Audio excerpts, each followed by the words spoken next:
Good morning, good afternoon, good evening. Like we say on this show, it all depends the time zone from where you are watching us from. Welcome to the leader, courtesy of the Evangelical Alliance of Kenya on Hope Media. Please tell a friend to tune in, and especially if you're in Kenya, because today is a public holiday, so you want to be with us. Today we're going to talk matters faith and governance, church registration regulation. Contentious? Maybe. Let's see. We have with us Bernice, former Registrar General. Wonderful to have you. Thank you, Mudibo. Starting point, who is Bernice? Where did you come from? Who are you? Well, thank you, Mudibo, for that question. When I introduce myself, I like to say I am a career civil servant because I'm an advocate of the High Court of Kenya. But I worked in the Office of the Attorney General for over 30 years. I was Registrar General for 13 years. So the public service is in my DNA. So when I introduce myself, I like to say that I'm a career civil servant, retired. I also introduce myself as a friend to pastors and bishops because one of my functions as Registrar General was the registration of churches. And because of that, practically every bishop, pastor in Kenya has been to my office. And because I'm a Christian, they would pay a courtesy call. And so now that I'm retired and I need a title, I do say I am a friend to the pastors and bishops. Wonderful. So the pastors, bishops, walikuwa nakuona nyuma ya tent.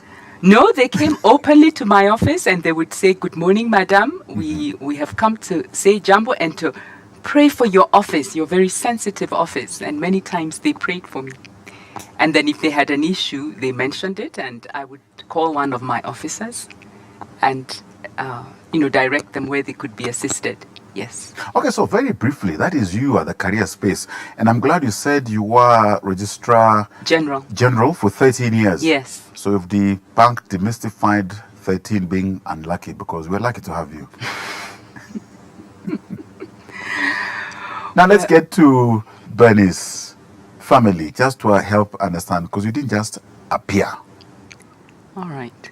What was it like growing up? Family setup. Why did you end up in that space? Because it looks like you got passion in what you're doing now, what you were doing. Okay. If I met Bernice 30 years ago, who would I have met? Would I have met a Gen Z of that time? Well, that's an interesting question. But I think who I am has been largely impacted by, one, my mother was a career civil servant, and she rested like a month ago, but I always feel she was a great influence in my life. And then also the schools that I went to. I tell people I went to boarding school at the age of 8. Wow. To a school in Thika that was called Mary Hill Primary School. It was a Catholic school. And then I went to Alliance Girls High School. And I think as a young person, I was, greatly impacted. And I'd like to talk about my A-levels because we did the book A Man for All Seasons by Robert Bolt. And Thomas More was a saint and later canonized by the Catholic Church, but he was the Lord Chancellor of England. And when King Henry VIII decided to become the head of the Church of England, Thomas More refused to take that oath and was killed for his faith. But because he was a lawyer in his season and time, I was greatly influenced by that book and thought I want to be a lawyer. I don't know if today, if I went back to school, I'd become a lawyer. I'm not sure I'd do that because I think you can excel in any area that you choose to excel in, whether it's physical exercise, PE, ICT. But anyway, I think that's what influenced me to become a lawyer. And then when I finished the Kenya School of Law, I joined government. I joined the Department of the Registrar General. And I think one of the things that I enjoyed about that department is that the Registrar General then was the registrar of companies, societies, banks, insurance companies, trade unions, political parties. And so I found that I had opportunity to go to court, prosecuting companies that failed to file annual returns and comply with the law. I had opportunity to do copyright law. In fact, I later did my master's in intellectual property law in the UK, sponsored by the government.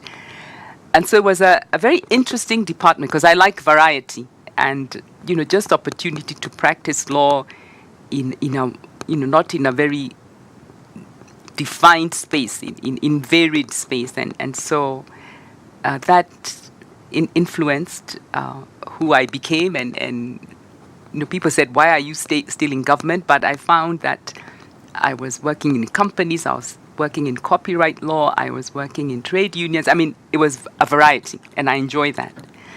And so I rose through the ranks to become Registrar General.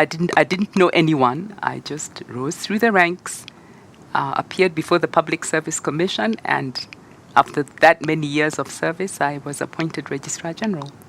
Wonderful. That's encouraging. And, Yeah. Yes, life and working in the public service, civil service, can actually be exciting, interesting, and fulfilling. In addition, Mudibo, I need to say, the saying that we ride on the shoulders of those who've gone before us. Mm-hmm. I remember as a young state counsel being taken out to coffee at the professional center by the late Justice Kamau. Mm-hmm. He was he was like the public trustee, and he took myself and another colleague for coffee, and he explained to us as young counsels the honor of serving government. And, he described many civil servants then, and unknown to many people would move from Office of Attorney General to the judiciary. For example, Justice Aluoch, Justice Owor, Justice Shields, all worked in the Office of the Attorney General. So he inspired us. He said, it's such an honor to serve the government.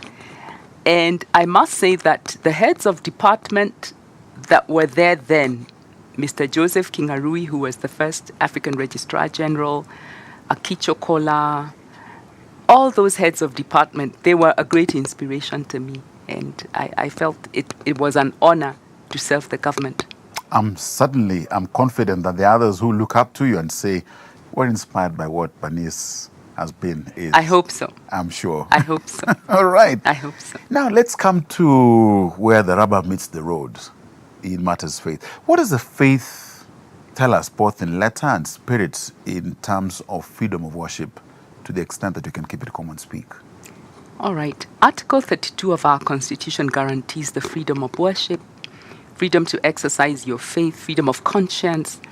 And, our Constitution is very modern and been considered one of the most liberating constitutions. So we are guaranteed the freedom of worship, freedom of conscience, and under that article, every citizen can practice their faith.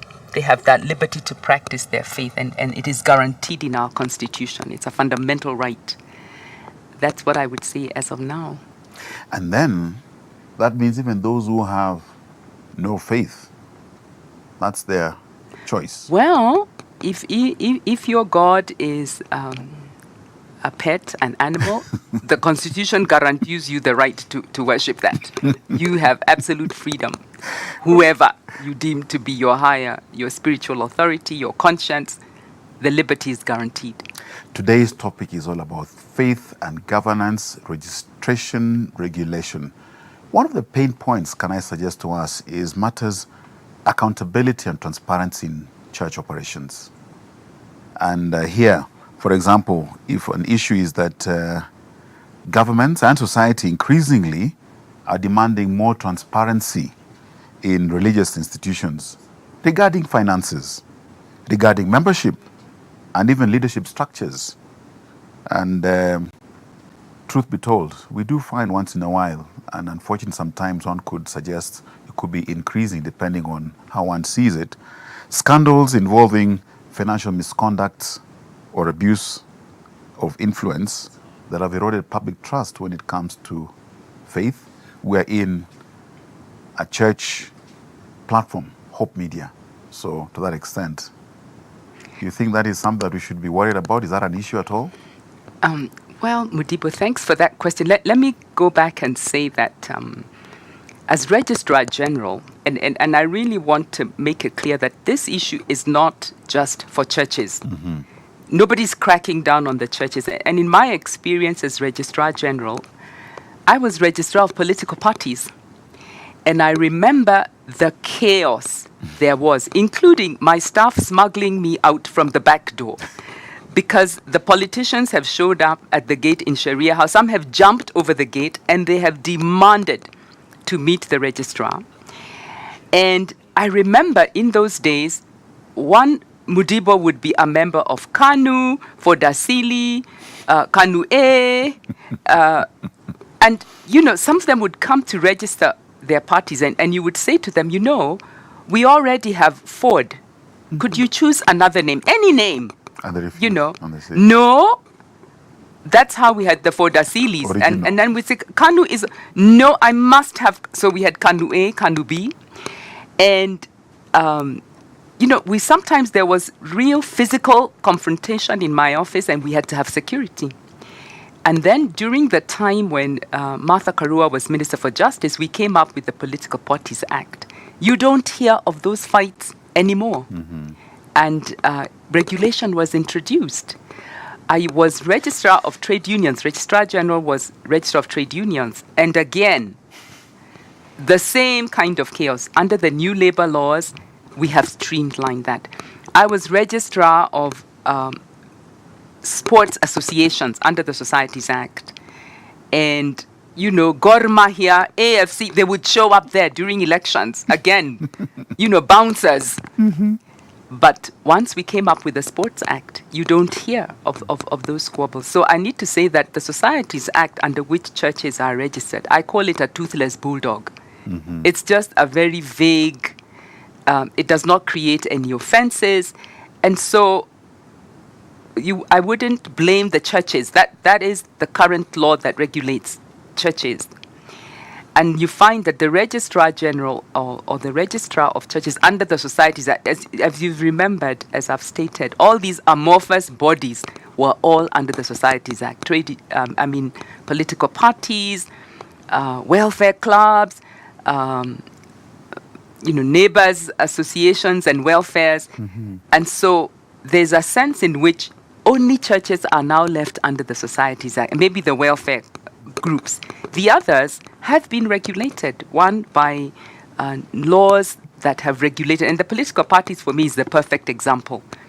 Those things that used to happen when they were registered under the Societies Act don't happen anymore.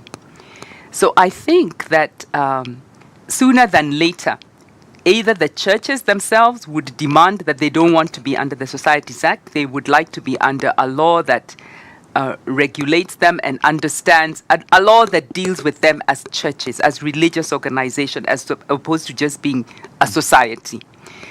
Then, as you've rightly said, because of the demand for accountability and transparency, and in our own nation since Shakahola, I think this has really accentuated the demand. There's reason to streamline. And then, in the world, in the corporate world, corporate governance is the talk of the day. So whether you're a church, a football society, corporate governance is the standard today for all of us, even in the corporate world. So it's the season for accountability and transparency. And this is really the season that we're in. And I also see it as an opportunity for the churches. I see it as an opportunity. And indeed, like you say there, but then you'll find there church leaders and even congregants who then may see this as, or argue that the requirement or the need for regulation or registration, as it were, would encroach on what they'd call spiritual, quote-unquote, autonomy, and that secular oversight would undermine religious expression. What's your comment? Secular oversight. I like that. Well, I wouldn't call it secular oversight. I would say that as much as the Constitution guarantees us the freedom of worship, freedom of conscience, the state has the duty to protect every citizen. And as I enjoy my rights and do whatever I want in my worship experience, I must not encroach on Mudibo's rights to enjoy his life peacefully and quietly. So the state has that responsibility to protect every citizen regarding the rights. Your right to drive is regulated. You must drive on the left-hand side. You must have a license. You must have gone to a driving school. So it's not a secular invasion. It's a requirement in all jurisdictions of the world. The state must guarantee us the freedoms, but all of us must respect our freedoms. I must not encroach. In enjoying my freedom, I must not encroach on your freedom. Yes. So that it's not a secular regulation. It's the government's role, the state's role to protect every citizen, their property and their freedoms, and to ensure that no one is encroaching on another. Yes. And indeed, it provides order. And I see here opportunity for solution being collaboratively arrived at. Yes. So that then they're involved in ownership of the same. Yes. If you look at the presidential task force, in their report, they speak about a hybrid where the churches self-regulate, but government has a level of regulation just to ensure that the laws of the land are respected and not violated. Yes. Interesting. Now, this is where there are those who, I would say, poke holes at us who are people of faith and Christians indeed. When you look at every other corner, barely 500 meters, you'd find a church this, church that, this, the other, etc. And so the density per capita is so high. So when you say self-regulate, does it presume that collectively you yourselves have come under some sense of aggregation? Or do you self-regulate at your own level and then you have potential chaos at the granular level? Well, I think in the presidential task force report and even in the code of regulation that Hesabika came up with, and in the guidelines after they gave the rules, the assumption is that every church will belong to an umbrella body, so that several churches would be members of umbrella bodies, and those umbrella bodies would regulate those churches. In other words, each church becomes accountable to an umbrella body and is answerable to an umbrella body. And this is what is really encouraged for the churches. So they're not sole operators doing whatever they want, that they're members of an umbrella body to which they are accountable, and that umbrella body has the power and mandate to regulate them, to ensure that they observe the rule of law, they do not abuse human rights, the rights of the citizens. And so the assumption is that every church will be a member of an umbrella body. And already we have some umbrella bodies that exist like EAK, NCCK, but that the churches have that liberty to join umbrella bodies so that they are accountable to somebody. Yes. Right. I'd like us to move to now the topic of public safety and protection against exploitation. And here, the issue being concerns that instances where religious groups misuse, quote unquote, the authority that can lead to psychological manipulation or even financial exploitation of their followers. And you've got high profile cases of harm within certain religious groups that have raised public alarm. Yeah, that's a good question, Mudibo. And it's you can approach it from various sectors. When I was Registrar General, because one of the things I was aware of is that the legal infrastructure under which I was operating actually goes back to the colonial days. For example, if you came to the marriage room in Sharia house, it was a little room, and you can imagine during the colonial days, only the Wazungus came to get married, went through civil marriage. It was called wedding at the office of the Attorney General. Yes. Today, the 50 million Kenyans come to Sharia house. And so even just creating a bigger room became a necessity. So you found that a lot of the laws, the legal infrastructure went back to the colonial days. Indeed, at that point, I remember, one of the things we did was a lot of legal reform. For example, we were operating under the 1948 English Act for companies. And now during my time, we got a modern law. We were also operating even in insolvency matters. And so the whole idea of legal reform became very, very, very important. So I see the situation that we're in right now as an opportunity, really an opportunity across the board. And when you think about the churches that seem to be abusing and misusing their situation, I did call a workshop of churches, because I remember I had a workshop of publishers, because the registrar is the Register of Books and Newspapers. We had workshops across the sectors. And what the churches said then, if Pastor Kamau abuses the law, let the police arrest him. There's a penal code. If he's not paying taxes, let KRA do its work. Why are you asking us? But I think that's kind of a lame duck. I think that won't take off, because my view then was, aren't you concerned of the reputation of the Church of Jesus Christ? Don't you care that the church has such a bad name in the public domain? Don't you want, as churches, to have integrity and for people to look up to you? So I think the argument that KRA will follow those who don't pay taxes, the police will follow those who break the law, just won't run. And as I've said, it is an opportunity for church to come and say, this is the basic minimum, this is the basic standard. We want to have integrity, we want to have accountability.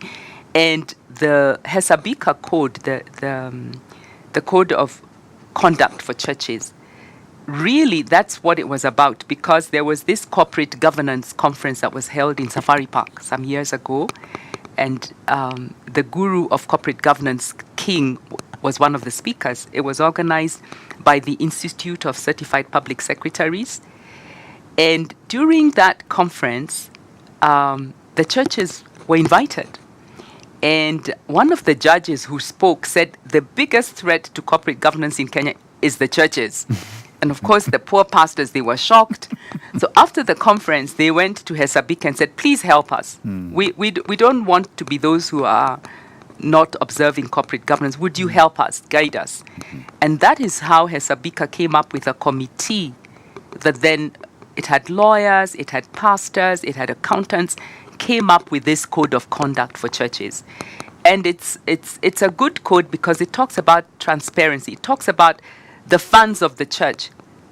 When members of the church pay tithe, Mudibo, is that my money? Do I put it in my pocket and I go and buy my Prado and my plot in Ongata Rongai? No, that money belongs to the church. Yeah.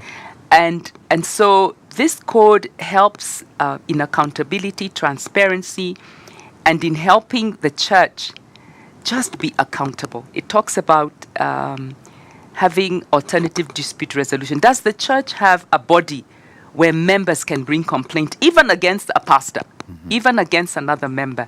And so this code really, I thought was a good code, and we're looking to Hesabika taking opportunity to sensitize churches, because basically it's voluntary. You opt to adopt this code, and you adopt it as an addendum to your constitution, that you will have a system of stewardship, accounting for your funding and for your finances. And I think the churches have a great opportunity right now, when this discussion is on the table, to come up with a system that shows that they have integrity in how they handle funds, integrity in how they handle the membership. There's a disciplinary code, I think all societies, whether it's the Law Society of Kenya, the Architects Association of Kenya, they all have a code. Yes, indeed. Really, even the matatus. Are you aware, Mutibo? Matatus have a code. Yes, yeah. So church cannot be left behind. And remember, church is the salt and light of society, according to the Word of God. How can you be salt and light when you're not at the forefront of corporate governance and accountability and transparency. Indeed. And then just following on through that, then one could suggest then it's misplaced fear that imposing these external standards may interfere with doctrinal beliefs, thereby potentially surpassing certain religious practices that are deemed unconventional by regulators. It's completely misplaced in my view. It's completely misplaced. And I think for me, it's an opportunity for church to be in the forefront, to say, this is about us and this is what we want. This is what we don't want. Because if you keep silent, then some stranger is going to come up with these regulations. But how about that the churches come together and say to government, this is what we want, this is what we desire. So I see it as an opportunity, and I see it as an opportunity for the churches and government to come together and say, this is the kind of self-regulation there will be. It's an awesome opportunity, really. It's an awesome opportunity. And I see the future for the church being bright and good because my example that I gave, look at the political parties, completely streamlined. They're not in the there, dailies. then you can do everything. Yes. If you can work there. Yes. Look at the Gor Mahias and the AFCs that used to come with bouncers. Majamba, streamlined. Shemeji Dabi. Yes. and then government is asking the church to the table. Yeah. You know, they're not imposing. So it's an awesome opportunity for the church. Yes. Speak to then checks on quote unquote leadership qualifications, because this is all too often.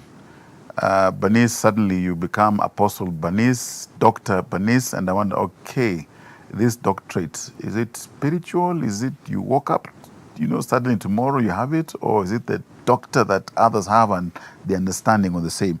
So then there's the check on leadership qualifications and membership protection standards in how then that would come in. So regulations to vet church leaders and monitor practices to reduce risks. Good question. Now, in my time as Registrar General, when a person would come to register a church, we would actually have this discussion, because if you really, strictly speaking, go by the scriptures, I think it's in Ephesians.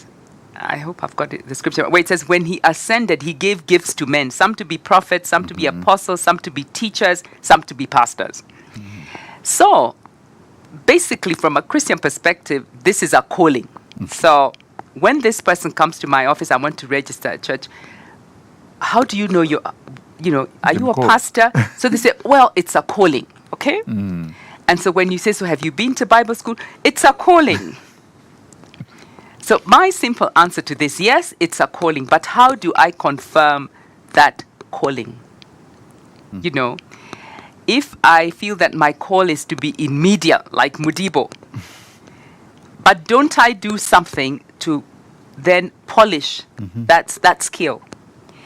My calling could be to be a shoe shine, but I think I'd go to a shoe shine and learn how to polish shoes. So I don't have a problem that this is a call, but I think you confirm your call by going through some training and education. And I think that is so important, because if you think of any profession, whatever it is, tea picking, whatever, there is an induction, there is a training. Indeed. So I would say I support, yes, it's a call, but confirm your call by undergoing some kind of training. And if you're under an umbrella body, I know there are some umbrella bodies that have training institutions or that can recommend training institutions, so that no one is stopping you, Mudibo, from answering your call, but confirm it by doing some form of training, because I think that's important. That's very important. But I hesitate to say, should we say then everyone should have a diploma or a degree? I would say that under the umbrella bodies, let's have a minimum standard, and let's say that everyone who has a call, take a training that confirms that call. That would be my simple answer in terms of qualifications, because this was this one's a tough one, because I am called, and how dare you?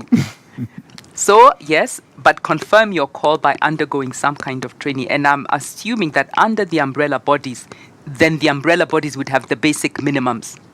I imagine if it's the Matatu Association, the basic minimum must be that I have to have a license, and it's presumed that I went to driving school and I learned how to drive a car. So that would be my answer, but it's a thorny one because of all those who believe. But I am called, but I would say confirm your call by undergoing some training, some authority, even under the umbrella bodies. Yes. Allow me to be cheeky here. Someone Yes. has just shared something here and said, when you look at the whole structure of government, independent yet interdependent, with the legislature really providing oversight, legislation, representation as the basic, you've got then the executive in what it does, the judiciary in then, interpreting, where then one could go in terms of the laws, etc., and so on. But you find in the legislation being a preserve, as it were, of the legislature as a core mandate, that the ones then who would initiate or confirm or end up delivering, providing that legislation that now, is below the Constitution, so to speak. However, in terms of the legislation processing, you might find that Parliament could say minimum degree, but the one who is giving numbers to say minimum degree, they themselves have got the barriers of minimums that are below even what they're prescribing for others. Well, that's a good question, Mudibo, and an interesting question. I think I'd say it's an interesting question. The ways laws are made in our country, members take bills to Parliament, and usually they represent a constituency. And so there are many stakeholders that get involved in that process. And I think the simple one I can think of is the Federation of Women Lawyers have been active in stopping female genital mutilation. Right now they're speaking up on femicide. And so very often they would get a member of parliament and work with them to craft a law. Because when members of parliament take bills, they've worked with some constituency, And in my own experience, where we needed a new Companies Act and a new Insolvency Act, and the push really was from government, because the president then, there's something that the World Bank calls the ease of doing business. And they rank countries, which country is the easiest to do business. And we were ranking far behind, and the president said, no. We've got to do what it takes so that we get a good ranking for Kenya. And one of the requirements was that we modernize our Companies Act and our Insolvency Act. And what I remember, we worked with the Kenya Law Reform Commission. So there are many people behind the scenes who work on these bills. We worked with the Kenya Law Reform Commission and had several stakeholder forums where we even had lawyers, people who use the law. And ultimately, I was working with the Legal Committee of Parliament. When we had the bill, we took them on a retreat, we went through the law together. So they don't just work on their own. And I can actually say the churches could actually sit with the Legal Committee of Parliament and interrogate the draft bill or whatever it is. That opportunity is there, because by the time the law is taken to Parliament, there's a constituency behind it. And then, of course, there's a whole space of public participation. So it's not just one person going and passing a law. So I think the churches have that opportunity. And I think even Bunge itself, the legislature, to reach out to the churches, the committees there, so that when this law is enacted, it's acceptable to the churches. And remember, well, they say we're 80% Christian. The voters are Christians, so you don't want to offend them. You want to be their friend as government. That's what I would say. And I think government and church have always been partners, even from colonial times. If you think about many of our schools in this country, Mangu, Alliance, many of the schools, it's hospitals as well. Many. So government acknowledges there's been a partnership with the church. I don't think government would want to offend church at all, because we are partners. And so, like I've said, Mudibo, it's an opportunity. It's an opportunity. And I think, just to engage the committees of parliament and have this discussion, so that this law is acceptable to the churches. Yeah. Let's now come to the challenges that would be in registration and the legal compliance, where an issue here could be the bureaucratic hurdles in church registration that would make it difficult for new ministries, especially the smaller ones, to gain that legal recognition. There could be delays that could discourage new congregations, impacting diversity in religion and the formation of grassroots ministries as an issue here. Where the contention is that some churches would argue that excessive regulation could favor larger established denominations over the smaller independent ministries, thereby potentially stifling new voices in that religious landscape. That argument has already been made, Mudi, but that's the talk. These big ones. Yes. But, well, I don't know what's the correct term to use, just to say that we're a developing country, and in every sector, we're continually developing. And in this area of religious organizations, and particularly churches, it's a work in progress. That's what I would say. Because, for example, the truth is, I'm not sure that we even have the number of registered churches in this country. Mm-hmm. And when there was, when they had stopped registration of churches, it was basically, how many churches do we want to have in the country? Do we want 1 million, Mm-hmm. 2 million? Do we want every Kenyan to have their church? Mm-hmm. And so, as much as I have empathy for the smaller ministries, I think there'd be concern as to the number of churches that we want to have. And let me say, Mudibo, this is complicated further because when there was a moratorium on the registration of churches, or when there was a suspension of registering new churches, many churches began to register as trusts. And as companies limited by guarantee, because that's non-profit. Mm-hmm. And then the registrar had this challenge because you can only perform marriages if you are a ministry registered as a church under the Societies Act. So when you go and register your church as a trust, and then you come to the registrar and you want to perform marriages, you need licensing, you need the certificates, the registrar cannot give you.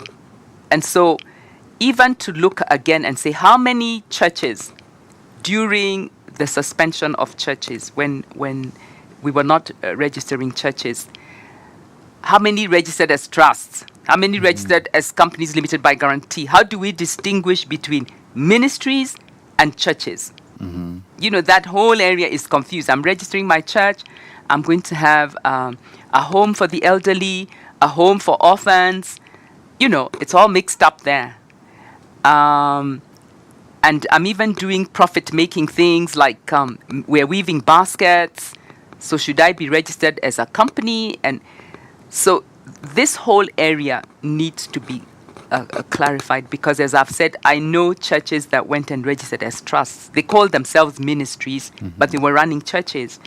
And we find that under our laws, at least the Marriage Act, to perform marriage, you must be a church registered under the Societies Act. So it's an area where we need to streamline. Nobody is witch hunting anyone, but we need to streamline it. And really distinguish between ministry, where I'm having an elderly people's home, children's home, orphans' home, and church. We need to distinguish it. And right now, it's not really distinguished because of the way people went ahead and registered. And we're living in the age of digitization, and where records will have to be digitized. In the long run, the records of the registrar of churches will have to be digitized so that we know how many churches are registered, where are their offices, and then really how many ministries are registered and under whose authority do they come on. I think it's an area that needs, and as I've said, we focused on the companies because that was business. But now we need to go into all those areas and create a system that is easy for people to register, a system that's accountable, a system that has integrity, that protects the owner of the ministry and the members. I think that would be my answer for now. I think it's an area that needs to be looked into because of those reasons that I've given, that I know people who went ahead and registered. They called it ministry, but they're doing church activity as a foundation, as a trust, as a company limited by guarantee. There were instances like that. And indeed, like you say, it's an evolving space. Yes, it is. And where do we look up to? Because I'm sure Kenya is not the very first to encounter this. Are there other jurisdiction spaces that you can look up to and say it is working there, not quite working here? How do we domesticate it to be relevant to our context and space where we're at? Excellent question. When I read the report of the task force, the presidential task force, they actually did benchmarking tours to the US, to the UK, to Tanzania, and just try to see the experience of other countries. So we are not unique. We really are not unique, and there are many examples we can choose. I mean, look at our constitution. When we wanted to have a new constitution, we chose what kind of a constitution we want. So it's not insurmountable. It's something that we could look at, but I think digitization would be the first place to begin. Let's have the record of all the churches, and then let's encourage the umbrella body so that when government is dealing with church, let government deal with umbrella bodies. That would be my position. Not the small, not stressing them. Let's deal with the umbrella bodies, because every church is accountable to an umbrella body by consent. They were not forced to go into that umbrella body. They decided, this is the umbrella body I want to be a member of. And then, then government is dealing with umbrella bodies. Yes. Yeah. And then the umbrella bodies have the liberty to discipline, to correct within their membership. The umbrella bodies are even empowered to train them. We were talking about, yes, there's a call in my life, but I need training. How about the umbrella bodies just ensuring they're running continuous? I see in the Law Society, you have to this continuous, Institute of Certified Public Secretaries. So the umbrella bodies have an awesome opportunity to continually train their members. Yes. Let's now come to the space of balancing the freedom of worship with regulatory oversight, where the contention here is that the fear of what those would call government overreach is significant, especially when you look at historical or cultural context suggesting that tendency for political systems to use regulation as a means of control or suppression. And especially in Africa, that is all too close to us. Yes, regulation as a means of control and suppression. Actually, you're taking me back to the Bible. I mean, if you read the story of Esther or Daniel, regulation was used. You can use the law. Yeah. And the law has always been used. The law can be used to persecute people. You can pass a law, like in Esther's time, where the Jewish people were to be destroyed, or in Daniel's time, where if you didn't worship this big statue of the king, you were to be killed. So that fear has always been there. But I'd like to say that in the current constitution that gives us the fundamental right and freedom of worship, I think even our own government is being called to account. I think the days where you could get away with those kind of actions are long gone, and this very provision of public participation, I would dissuade them from that kind of fear that today I don't think in this nation you would get away with it. And there is that opportunity for public participation, for private sector and other parties to come on board. That would be my comment, that I don't see.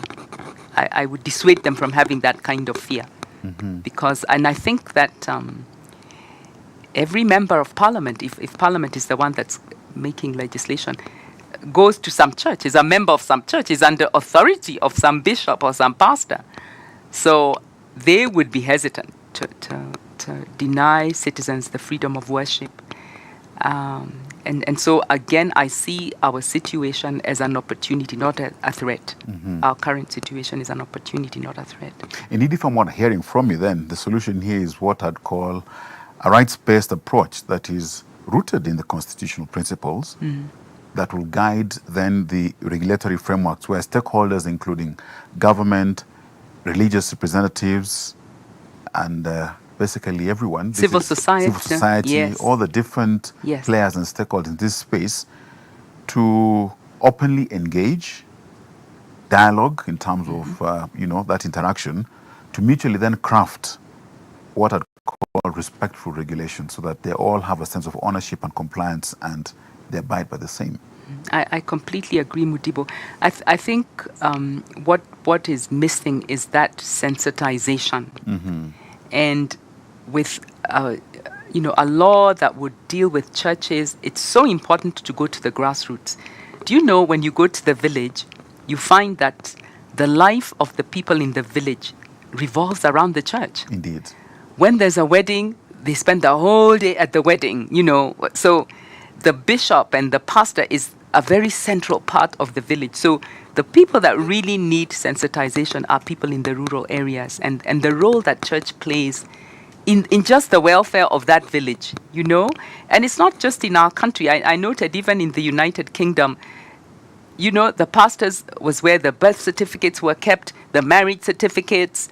So the church just plays a real critical role in the village. And so there's need for civil society, Hesabika and others, to help the people at the grass, to sensitize them, so that they even understand what is the debate that's going on. Because the current fear is, government is clamping down on church. But that's from ignorance. No, they don't know how to read the documents. They don't know which document, which bill, who's doing what. And so I think there's a big call there for sensitization at the grassroots, because church plays a very critical role in the grassroots, in the villages. Yes, I mean, I've lived in the village, visited my grandparents. Church is so critical. It plays such a big role in the village that I think what's missing is sensitization, so that as we make decisions, the people understand what's on the table. What is it we don't want? When we're reacting, no, what are we saying no to? Or what are we saying yes to? So I think there's a big gap there, there needs to be sensitization. And I think all of civil society, the different bodies, need to help sensitize the ordinary people on what's on the table and what's the discussion about. Yes. Indeed. And here's where, as we land this plane, suggests that the church needs to be proactive intentionally, because of what arguably is a trust deficit. Yes. When government, with all due respect, takes initiative, with all the other challenges that exist, both real and otherwise, in that as we perceive government, and if they initiate, it's for good. But just because it is, and you've got historical and current and future trust deficits, implications of the same, the gap, the opportunity is for the church to be proactive. And if you could, within a minute or so, just look at the initiative that Hesabika is championing in terms of the Code of Conduct regulations, and just unpack it to Edmund, who is 2 years old. Well, thank you, Edmund. This is the Code of Conduct. Mm-hmm. It's a small little booklet, and if I can just briefly look at it, it starts by explaining or discussing initiatives that have been made to regulate churches. In other words, it says this is not new, and it talks about that NCCK itself had come up with some proposals, EAK had come up with proposals, the Attorney General then, Professor Githu Muigai, had come up with some proposals, and so the code actually builds on those initial initiatives. And then it talks about the little task force or the committee that was set up by Hesabika after the conference that was held in Safari Park, comprising of pastors, accountants, lawyers, to just come up with a code that would help churches. And remember, it was the churches who said to Hesabika, please help us. We don't want to be the one abusing the trust that our congregants have put in us. Give us a document. And so, one, it's a voluntary code. You're not forced. Compelled, You're not yes. compelled. You opt in. And if you opt in, it's an addendum to your constitution, because obviously if you're a church, you've been registered under a constitution. And if I can just highly mention some of the provisions, it says the code applies to umbrella bodies, apex bodies, church leaders, and parachurch organizations. Then it has principles and standards, and it has a framework for decision making. It talks about what are the guiding principles and values which are central to biblical practice. We talked about, Jesus said we are the salt and light. So these are the guiding principles. They have, they want to preserve and protect life. That's one of the guiding principles. Individual, and as per our constitution, life begins at conception. So it has a high view of protecting life, observing the rule of law. And then it talks about church leadership and governance. There must be transparency. There should be accountability. There should be fairness. There should be an annual general meeting so that the members of the church get to know what the leadership is doing. There should be servant leadership. We must have a body that deals with conflicts, alternative dispute resolution, conflict of interest. Mudibo, these days, if you go to any board meeting in the secular world, you must sign, is there a conflict of interest? That's the first thing that you do at every if board my meeting. church is buying buses and I deal with buses, I need to declare that conflict. I can't just now supply the buses and I'm part of the church leadership.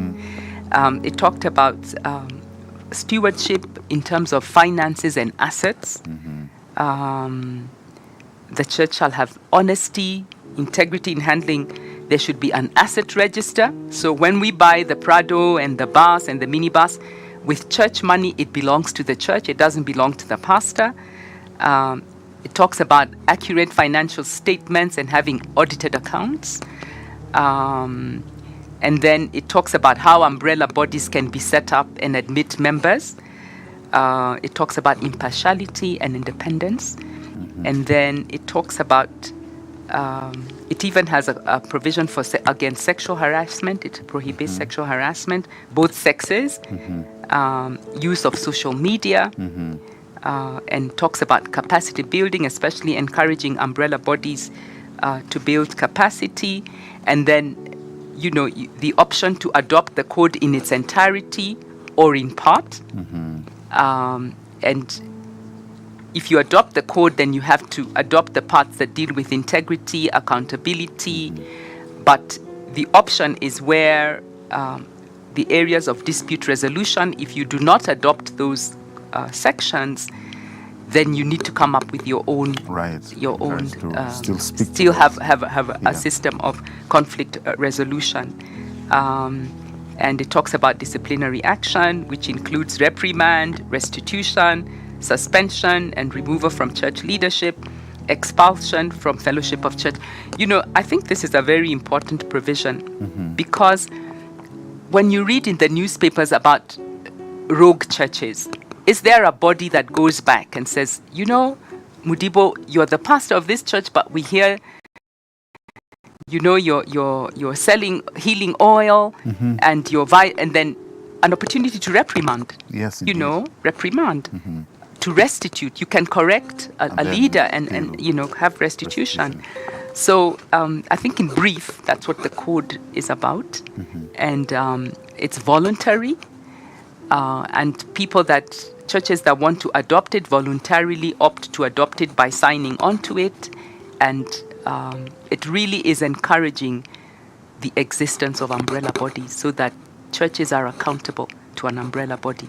And then integrity in the way we handle our finances, our stewardship, and how we handle our membership by allowing them to have opportunity to be able to raise disputes and to have a resolution of those disputes. Wonderful. Yes. Bernice, this has been so insightful, and I'm glad that you're able to come on board to just help us unpack, understand that whole subject, because it can be contentious, it can be very interesting, it's very thematic, very current, always will be, because we are called to be the light and salt, and we must lead with excellence, even those of us who are in church. Well, thank you for having me, Mudibo. And as we said in our discussion, even media Yes. has a big role to play in sensitizing our citizens, in helping them understand what's on the table, what's going on. So this is part of it, that media also has a role to play. And thank you Asante for sana. having me. Thank you. Thank Panis you. Kashegu, Registrar Asante General, sana. former Emeritus Registrar Yes, General. yes. Asante sana. Thank you. Thank you. That Thank has you. been the leader, courtesy of the Evangelical Alliance of Kenya on Hope Media. We don't take your time for granted. We appreciate the privilege of your time, giving it to us. Stay tuned next week, same time. Stay well. God bless. I'm Edmund Mudibo.